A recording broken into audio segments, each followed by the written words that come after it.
Love staying informed?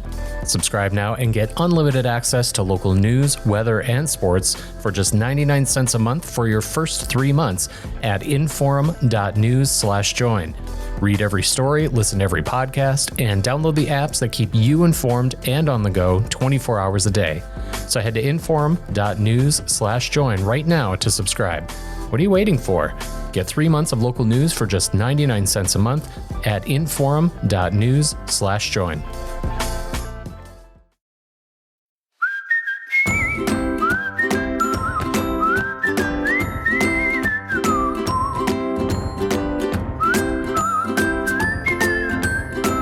Welcome to Plain Talk. And, for weeks now, we've been talking about the legislative session down in Bismarck for obvious reasons. It only meets every 2 years. It's when all of North Dakota's laws are made. Hugely consequential decisions about budgets and taxes and public policy are made every day. And we talk a lot about the lawmakers, but of course, the other vitally important part of all that is the governor. Who has to sign the bills that come out, or he vetoes them, or he doesn't sign them and they go into law by default. We all know that process. We all learned about it in civics class, and here to talk about it to us about that just completed legislative session is Governor Doug Burgum. Governor, welcome to the show. Thank you for coming on. Yeah, great to be with you, Rob and Ben. Thank you for having us. Yeah, for sure. Ben Hansen, of course, my co-host, joining me as normally on Wednesdays, but we're doing a special episode here on Tuesday with the governor. And Governor, first of all, before we even get to the legislative session, several weeks back, there was, I guess I was kind of leading the charge, at least here in the state, writing about some of this, that you were making some trips down to Iowa. I had heard from some people who live in Iowa that they were getting polling. That sure sounded like somebody was polling about you. When sitting governors make trips to Iowa at this time in the election cycle, people speculate that there may be thinking going on about running for president. And I guess that's the first question I'd put to you. Have you been thinking about running for president? Well, haven't made any decisions yet about 2024. And we've just been completely focused on securing the best outcomes for the citizens of North Dakota on this legislative session, which, as you just outlined, hugely consequential.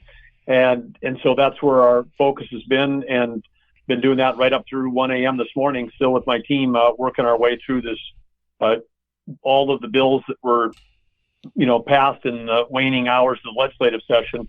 So that's what we've been focused on. But we did have a great weekend in Iowa, and there's a lot of things we can learn from that state in terms of value-added ag, in particular, value-added energy.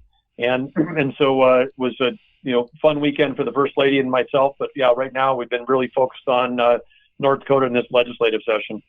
Governor, I do want to follow up in terms of 2024. When you first ran for governor in 2016, specified in ads and during your campaign that you were supportive and would like to enact term limits, and then were supportive again when they appeared on the general election ballot last year.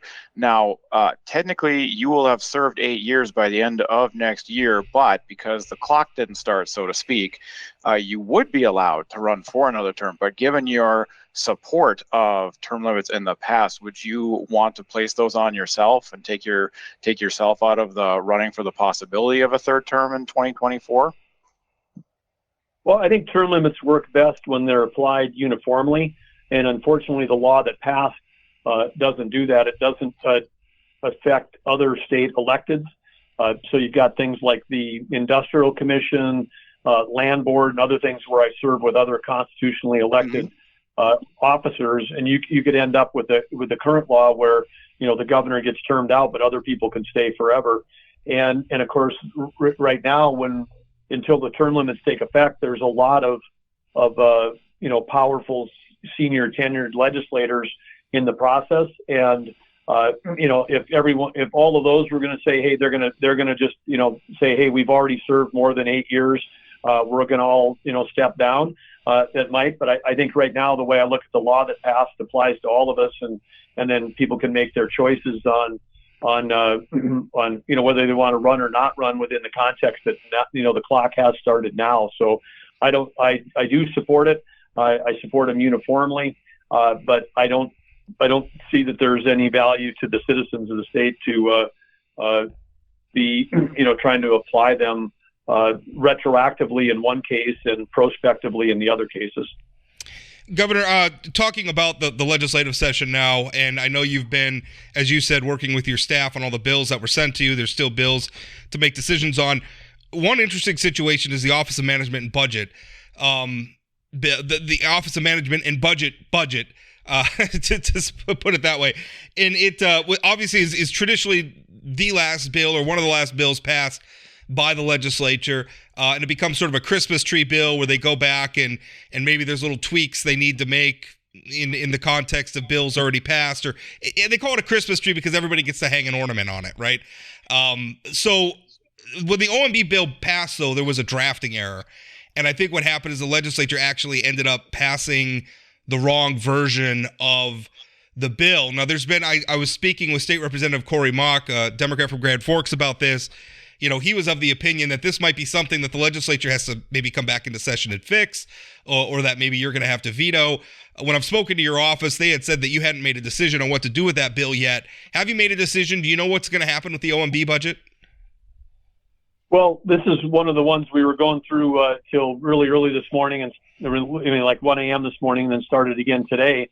And there's over 50 sections or amendments that were added onto that some of them have got really important policy, and we are going to be taking a hard look. And there's one of those that we're going to be doing is we know for sure there's going to be at least one veto coming out of that OMB discussion. Can you tell us what that is? The one that there'll be a veto message released later today, and it has to do with the rate on the withdrawal from the legacy fund. I had signed a bill earlier this session at 7%, and in the wee hours of the last morning, without a hearing and without a discussion, without any actuarial work, there was a amendment put in to move it from 7% withdrawal to 8% withdrawal. And well, in any given year, this is not that big of a deal. Right now, I think it's about, this is how big our state's become and how strong our economy's come, but $70 million is a big deal to a lot of people, but that's the difference in 1 year's withdrawals. But what really matters is the compounding, because this is the endowment fund for the state of North Dakota. This is our permanent endowment that is meant to help, be able to replace income in the future from sources that may not be available to us. Say if you're out 20 years and you don't have as strong of oil and gas tax revenue as we do today, then having a permanent endowment for the state really matters. So leaving more money in the principal matters, and so keeping it in there at only taking out. And we say 7%. It's 7% every 2 years. So think of that as a 3.5 and a 3.5 as an annual withdrawal rate, as opposed to a 7%. But because it's a look back of the prior 5 years. So it is a conservative number at 7, and that's what it should be. So we can get the principal to keep growing faster and really have that move forward. The other piece, which is right now our reserves are so high, if we take out 8% right now at the very end of this session, and we have that extra $70 million, it's not going towards any appropriation. It's going to sit in an ending balance or in the general fund, and it is going to be earning checking account returns at a time of high interest rates. So I'd like to have, keep our cash where we can have the highest returns, and we still have billions of dollars of cash sitting around the state of North Dakota coffers in over 600 different funds. And one of the things I'm most excited about in the OMB bill is there's $485,000 for us to do a comprehensive statewide study that will involve the State Investment Board, the State Land Board, the Water Commission, which has hundreds of millions of dollars of budgets, DOT, which gets appropriated hundreds of millions of dollars, and those construction projects don't start right away, the Bank of North Dakota, and literally hundreds of other funds and trust funds. And we have to do, during a period of high interest rates and a period of inflation, we have to do a much better job of cash management. We're literally leaving $50 to $100 million, I'm sure, on the table the way we're managing cash right now. And I just don't want to, contribute to that with pulling money out of the legacy fund and then putting it in a checking account when it could be earning higher returns and compounding forward. I mean, one study would show that just in a matter of 10 years, forget 20, 30, or 50, in 10 years, the difference between that could be $600-700 million in the legacy fund balance. That's going to matter over time. So Governor, that's one veto that's coming today. Governor, a couple of points of clarification just to make sure our listeners understand. When you're speaking about the 7 versus 8% withdrawal, that is from the principal of the legacy fund or from the interest of the legacy fund? It's from the interest or the earnings. So the defining the earnings as the percentage. So there's nobody's touching the principal, but this is the earnings. But we don't need to touch 8% of the earnings or the value. We can when 7 works, because remember, the legacy fund is only 30% of the oil and gas taxes. The other 70% is flying into counties and cities and Water Resources Trust Fund and the now $6 billion Common Schools Trust Fund, another huge endowment we have. So we've got plenty of revenue coming off oil and gas taxes that are being invested and supporting the budget right now. We don't need to pull more earnings out. And that makes sense. And I know you know that, but sometimes when all these numbers get flown around, I like to take a step back and make sure that folks who are tuning in or listening to this particular piece know that. And then what you're saying about gaining on interest rates when interest rates are high versus what you refer to as checking account rate savings makes, intuitive sense to me. Is as you're issuing this veto, was there opposition to that idea of trying to make this cash management get a better return in a time when higher interest rates are simply available?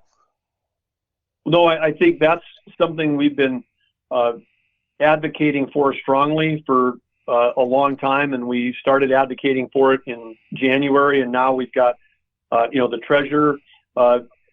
Beetle is fully on board. The Bank of North Dakota is on board. The leaders at SIB are on board.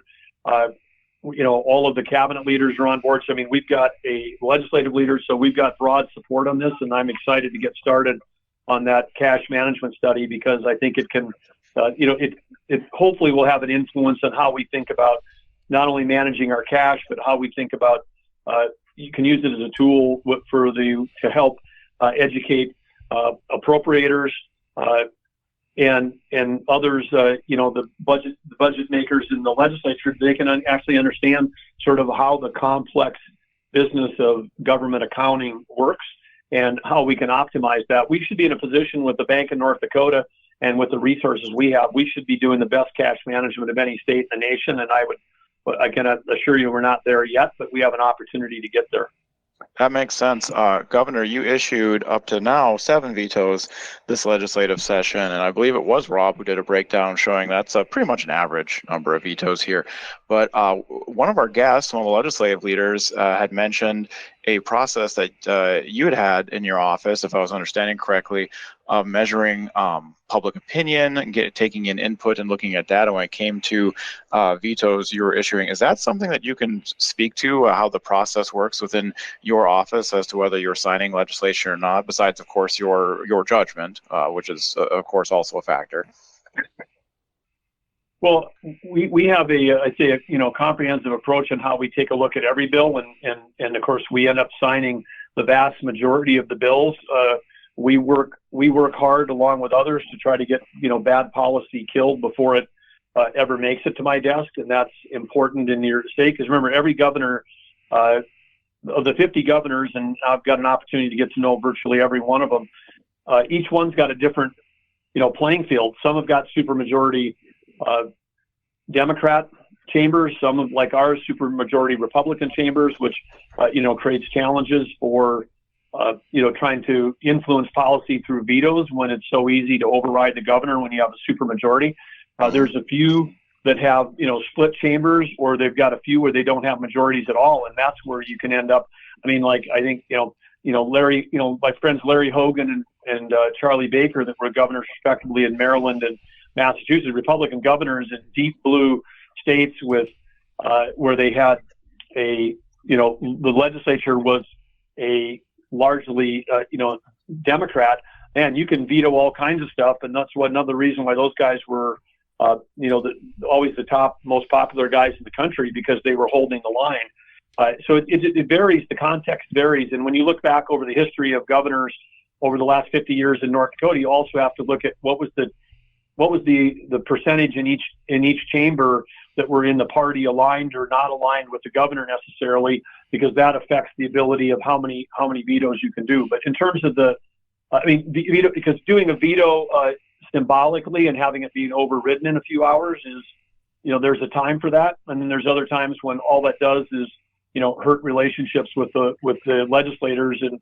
when you're trying to, you're vetoing one thing, but you're working together on 20 other things, or 30 other things, because again, when you look at the percentage that get vetoes, most of the time we're working together to try to create good policy as opposed to using this as something of a last resort. But our office does receive all kinds of public, input.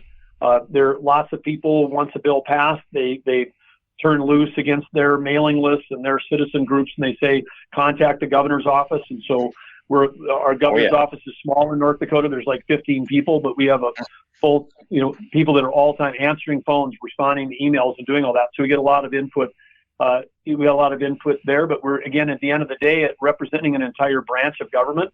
We feel we stand for all the citizens in North Dakota, not just for one district, not just for one party. As governor, I represent every citizen in the state, whether they voted for me or not.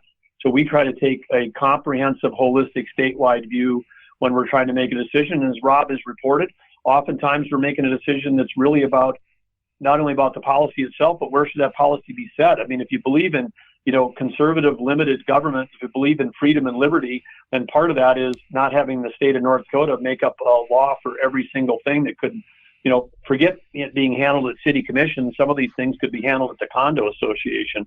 And so it's but in North Dakota, when you've got 900 bills introduced and every one of them has to be heard on the floor, you can't kill a bill in North Dakota in committee.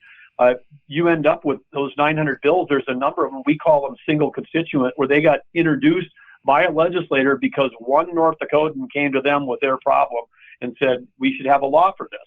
And that, that person might have been able to go to the library board. They might have been able to go to the city commission. They might have been able to go to the school board.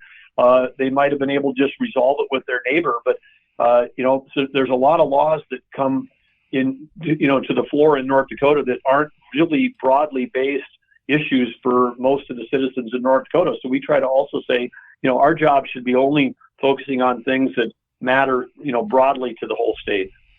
Governor, one thing that in terms of the vetoes, like we heard some grousing from on the floor of the legislature about the number of vetoes issued, and I think I like as Ben alluded to, I went back and looked, and the number of vetoes you issued were not unusual at all. Granted, we're not done yet, but even if you issue a few more, you're well within the bounds of historical norms. But what are your thoughts about? I guess the number of bills that kind of covered the same topic that were sent to your desk. We had multiple bills about pronouns. We had multiple bills about books and libraries and what should be allowed and what shouldn't be allowed. Is it? I mean, to me, I look at the process, and I guess this is me editorializing. I look at the process as like we only have 80 days. We have so much important business to get to. I understand this process belongs to everybody, and if a lawmaker feels a bill's important, they're going to put it in the hopper. That's fine, but it really seemed like we spent a lot of time not just debating issues that really I don't think the government has a role in, but also multiple iterations of the same bill. Can you speak to that at all from your perspective? I can, and I would also say that they've got 80 days, but they used 81. Well, yeah. There's 75 days they counted and 6 they didn't, and we still got most of the really important statewide issues came in the last 48 hours. I mean, higher ed, K-12, taxes, pension reform, you name it. A lot of the human services. I mean, a lot of the $1 billion budgets all coming together at the very end. And so, yeah, there was, things that got spent time on, none of that was, everything that came at the end was stuff that we talked about in both the budget address in December that we knew had statewide support, like income tax relief for all, in the State of the State address in January, and then 4 months later, you're getting the bills. And meanwhile, we've been making national news about things that may or may not even be relevant to most North Dakotans. So there is a prioritization process there that is interesting. And you mentioned the consolidation. I mean, in some of these, culture war categories, there might have been as many as 22 bills in a category. And where again, I would think that there'd be some efficiency of trying to, roll these together, and as opposed to everybody having to have their own bill with their own thing. So it's just, again, I mean, we have to do the work for the entire state of North Dakota, and this is legislative. They got a lot of great work done. I signed close to 99% of their bills. I mean, I smile when people say, "Oh, he's vetoing so much." It's like, I'm signing virtually everything. I mean, in most places, 99% is like an A+. So there's lots and lots of things we agree on, but there's, missed opportunities. It's not just there's the opportunity cost when you're focused on these things that are where we could actually be really advancing things and creating differentiation for the state of North Dakota at a time when we're competing for the whole nation for capital, and we're competing for the whole nation for talent. I mean, we're tied for number 2 in unemployment in the nation right now. And, we had only got about half of what we were focused on in terms of workforce initiatives. And I think I thought everybody agreed that workforce was the number one thing holding back our economy. And so there's, some things where we just didn't get the job done, maybe because we were focused on things that were, social media hot buttons. It was frustrating to me how much talk about childcare, for instance. I mean, you want to talk about a workforce issue. Childcare is central to that issue. And it came through delayed bill. Emily, and by the way, great job, Emily O'Brien. Great job, everybody that got the bill through, because it did go through. But it came through delayed bills, right at the end of the session. And I want to switch gears, though, because we've been talking a lot about vetoes and everything. I do want to talk about some of the good things that did pass. And frankly, I was thinking to myself over the week, I should be a little critical of myself because I haven't written enough about the good things that this legislature did. And one was, at least in my estimation, a very large tax package. Most of it income tax reductions, a part of it, not a property tax buy down, but property tax relief in the form of, a sort of credit. Talk a little bit about that. I know early on you were very much in the camp wanting income tax reductions and saying I believe it was your State of the State, or maybe it was your budget address, I don't remember which, maybe it was both, saying that you were not for doing another property tax buy down. Governor, I got to say, I'm very thankful that we didn't do another one of those. They haven't been working. It seems all they've been doing is bloating our state budget. I was glad we didn't do a property tax buy down. I was very satisfied with what we did do, mostly focusing on the income tax. What were your thoughts? Well, we were playing both offense and defense. We were, we had a historic opportunity. We got, $515 million tax package, $358 million of that is income tax. Which is fantastic. I mean, I'm excited. We didn't get to the flat tax. We have 3 brackets instead of 2, but there still is a 0 bracket. So lots of North Dakotans are going to find out that they're, done paying income tax. That's fantastic. But we're competing with 9 states that don't have income tax, including 3 that we compete with for energy workers. Alaska, Wyoming, and Texas have 0 income tax. South Dakota's got 0 income tax. So we are competing for talent.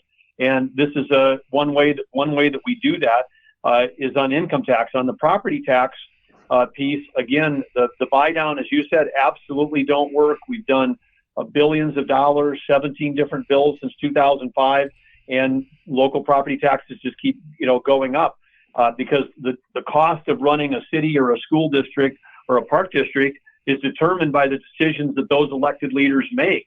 It's not just we're being affected by inflation. It's like, no, if you decide, to build a city that's got twice as many square miles, but the same amount of people as the next one, the one that's got the bigger square miles is going to have more linear feet of road, sewer, water, sidewalks, snow removal, policing. Your costs are going to be higher. So people need to understand the decisions on how we design and build school districts and cities and parks drive costs. That drives property taxes.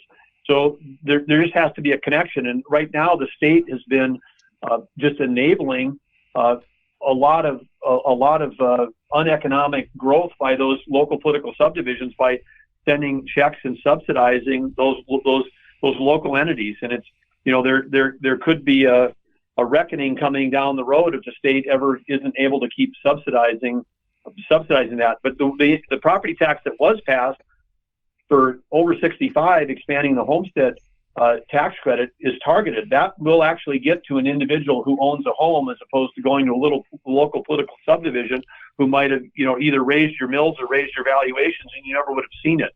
And so at least the targeted property tax component that's in there is really useful. But again, on, like you say, again, $65 million child care package, everything we did to back the blue, the military support was amazing. The animal agriculture bill, people have been trying to get, more freedom for farmers to aggregate capital for decades. That got accomplished. The pension reform was also historic. I mean, that's going to save North Dakotans all kinds of potentially billions down the road. So that's huge, but still protects all of our great state employees, and got very little press. We introduced 52 different red tape bills. One of them got turned into a study. 51 of them got passed. And so we are, we're as part of our, trying to, reinvent government. Part of it is we just got to get rid of the red tape. We got to focus on innovation, not regulation. And that's one of the things. The Women's Correctional Center, which is really, it's really a secure healthcare facility, is what it is. Getting that built, that was 20 years in the making, and the stuff on Renaissance zones, and it's helping us drive capital to private capital to where there's existing infrastructure is what Renaissance is on. That lowers property taxes. That's great. Destination development. Never before, but we know for workforce, we've got to attract people to places where they want to, live, work, and play. That helps.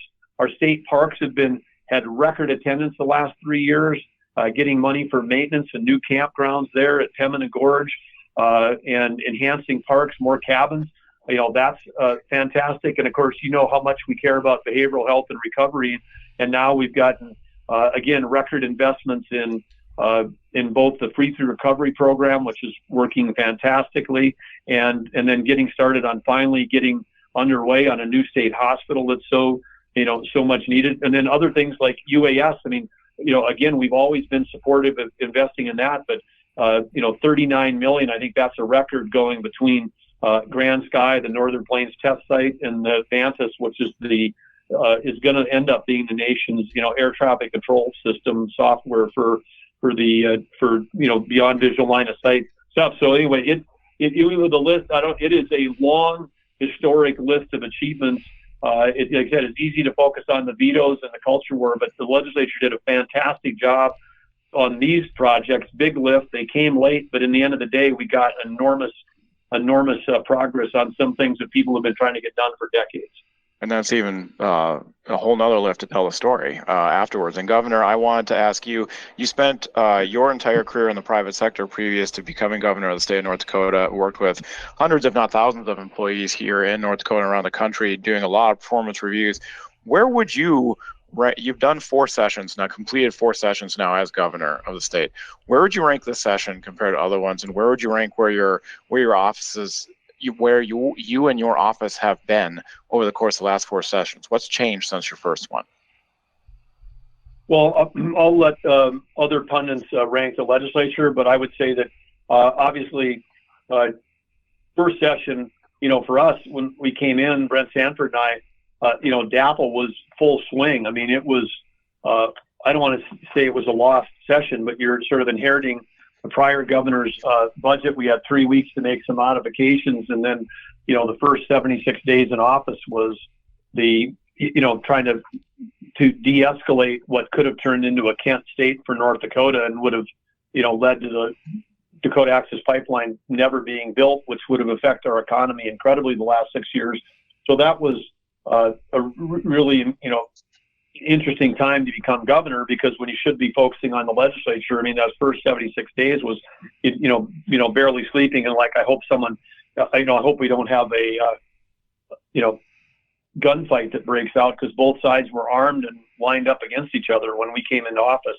So that was, an interesting session. But we also at the same time were having an oil price collapse, and so it was some ways easier because we cut the general fund budget from $6 billion down to $4.3 billion, and no one had ever taken $1.7 billion out of the general fund. We got it done and got things right-sized, and then we've been slowly trying to keep cutting red tape and cut stuff that doesn't make sense, add back things with high ROI through our strategic planning process, where we really spend a whole year ahead of the legislature trying to have strategy drive budget, which is a private sector principle, as opposed to budget drive strategy. It's not about how much money a cabinet agency gets. It's about what are the outcomes we're delivering for citizens. And so we really focus on, really understanding what's the return on investment of this tax dollar. If it's a high return on investment, we should invest. If it's a low, we shouldn't do it, or we should give those tax dollars back to the citizens. And so with that, we drive that. But I'd say one thing that's still missing here is that, it started 3 sessions ago. We put more energy than any administration ever has into that strategic planning process. 76 different agencies go through it.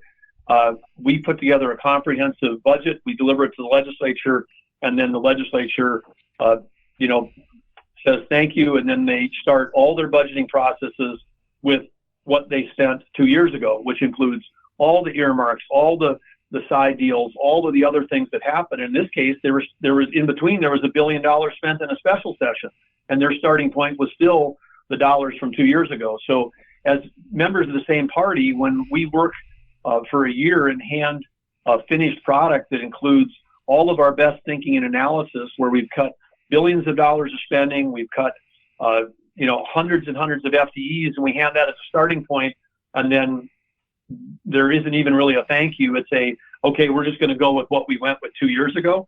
And you've got, in the private sector, if you had 2 more years of market information and weren't putting that into your strategic decision making, you probably wouldn't be in business. So this is still a point of contention between the executive branch and the legislature. We hope that at some point they can just say, hey, thank you for doing all that work. It makes a lot of sense to be aware of what we spent 2 years ago, but thank you guys for really putting the thought and energy and effort into giving us a fantastic starting point. They could be done in 60 days instead of 81. If there was a willingness to sort of say, look, we're in partnership, and we believe that a Republican-led administration that cares about having efficient government would probably be a pretty good place to start. Governor, 40 days every year, just like South Dakota. It's the hill I'll die on, and no one will ever do it. But I still got put in the plug. Governor, last question. One thing that we've seen with the budget is during the pandemic era, the amount of federal dollars in the budget spiked, and we all know why that happened. We saw that in the 2 previous biennia. I think the budgets were impacted by that, but now we're starting to see the federal dollars drop off, but the budget's still going up, which to me means we're replacing a lot of that federal spending with state spending. Does that worry you at all? Does the overall growth in the budget concern you at all? Well, I mean, this is the another session where the legislature, wrapped up with a budget that is larger than what our executive budget is. And so the fact that they're choosing to spend money beyond what we recommend, then yeah, there's some concern there. I've signed the higher ed bill. I've got big worries about higher ed because the things that are concerning about higher ed is there's a lot of competition. When you got 35,000 jobs open in this state, and someone can take a 16-week certificate program, say in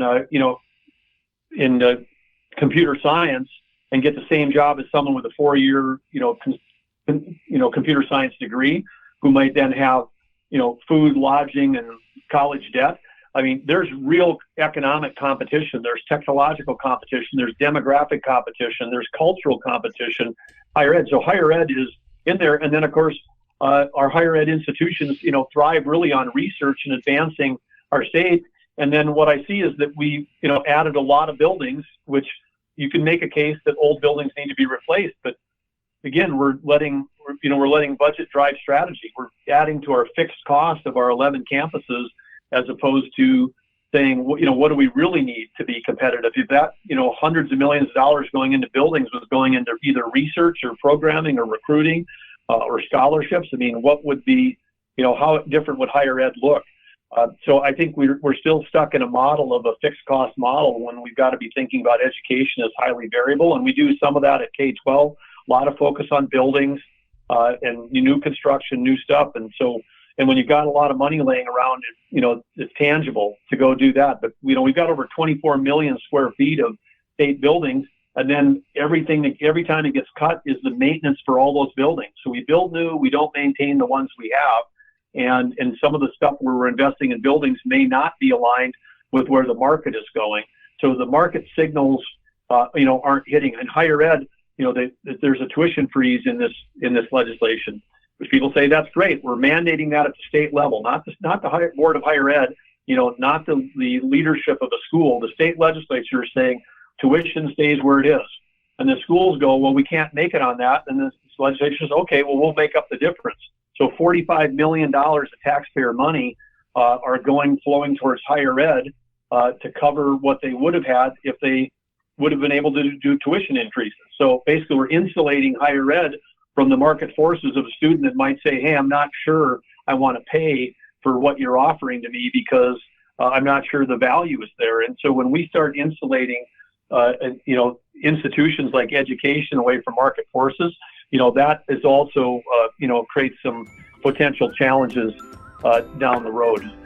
Well, Governor, I appreciate your time coming on with us today, and certainly look forward to talking to you in the future and hearing more about your plans, what's going to happen in 2024. So, again, thank you for coming on. Thank you, Rob. Thank you, Ben. Have a great day. Thank you much.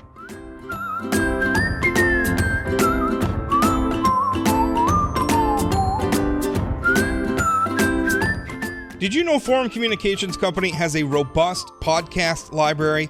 At inforum.com/podcasts, we have everything from politics, sports, true crime, outdoor adventure, and more. Visit inforum.com/podcasts and explore them all today.